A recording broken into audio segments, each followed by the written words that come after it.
ഒരു ഇടിയപ്പമാണ്. ഇതിന് രണ്ട് പ്രത്യേകതകളുണ്ട്. ഒന്ന്, സീറോ ഓയിൽ. എണ്ണയുടെ ഉപയോഗം കുറയ്ക്കാൻ ആഗ്രഹിക്കുന്നവർക്ക് തീർച്ചയായും ട്രൈ ചെയ്ത് നോക്കാൻ പറ്റുന്ന റെസിപ്പിയാണിത്. രണ്ടാമതായി, റവ വെച്ചാണ് ഞാൻ ഇത് ചെയ്യുന്നത്. എനിക്ക് തോന്നുന്നു നമ്മളെ ചിലർക്കെങ്കിലും ഇത് പുതിയൊരു അറിവായിരിക്കുമെന്ന്.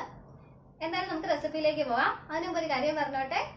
എൻ്റെ ഈ ചാനൽ നിങ്ങൾ ആദ്യമായി കാണുകയാണെങ്കിലും ഇതുവരെ സബ്സ്ക്രൈബ് ചെയ്തിട്ടില്ല എന്നുണ്ടെങ്കിലും ഒന്ന് സബ്സ്ക്രൈബ് ചെയ്തേക്കണേ.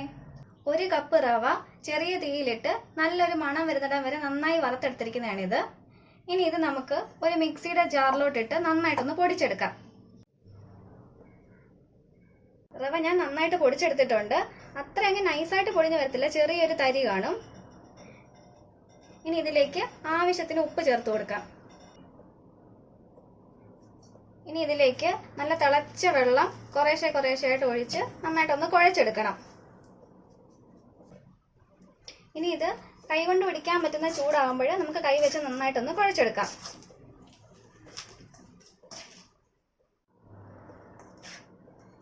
പിന്നെ നന്നായിട്ട് കുഴച്ചെടുത്തിട്ടുണ്ട്. നമ്മളിങ്ങനെ വളയ്ക്കുമ്പോൾ വളഞ്ഞു വരണം, ഒടിയരുത്. അതാണ് ഇതിൻ്റെ കറക്റ്റ് പരുവം. ഇനി ഇത് ഞാൻ ചെറിയ ചെറിയ പോർഷൻസ് ആക്കി മാറ്റിയിട്ടുണ്ട്. ഇത് നമുക്കൊരു സേവനാഴിലേക്ക് അങ്ങ് ഇട്ട് കൊടുക്കാം. ഇത് വളരെ പെട്ടെന്ന് തന്നെ തയ്യാറാക്കാൻ പറ്റുന്ന ഒരു ഇടിയപ്പമാണ് കേട്ടോ. ഇനി നമുക്കിതൊരു തട്ടിലോട്ട് വെച്ച് പിഴിഞ്ഞു കൊടുക്കാം. കണ്ടോ,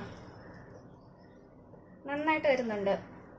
ഇത് വെള്ളത്തിൻ്റെ അളവ് പാകമായതുകൊണ്ടാണ് അങ്ങനെ നന്നായിട്ട് കിട്ടുന്നത്. മുറിഞ്ഞൊന്നും പോവാതെ കിട്ടും.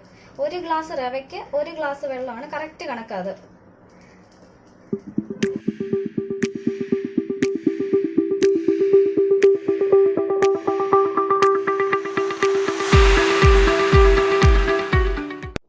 ഇനി ഇത് നമുക്കൊന്ന് ആവി കയറ്റിയെടുക്കാം. ഏകദേശം ഒരു 5 മുതൽ 10 മിനിറ്റിനുള്ളിൽ നന്നായിട്ട് വെന്ത് കിട്ടും. ഇത് സീറോ ഓയിൽ എന്ന് പറഞ്ഞുകൊണ്ട് തന്നെ ഞാൻ ഈ തട്ടിലേക്ക് എണ്ണയോ തേങ്ങയോ ഒന്നും ഉപയോഗിച്ചിട്ടില്ല. ഇതൊന്ന് വെന്ത് വരട്ടെ. അങ്ങനെ നമ്മുടെ റവ ഇടിയപ്പം റെഡി ആയിരിക്കുകയാണ്. നമ്മൾ എണ്ണയും തേച്ചില്ലെങ്കിലും പെട്ടെന്ന് തന്നെ അതിനകത്ത് ഇളകി വരും.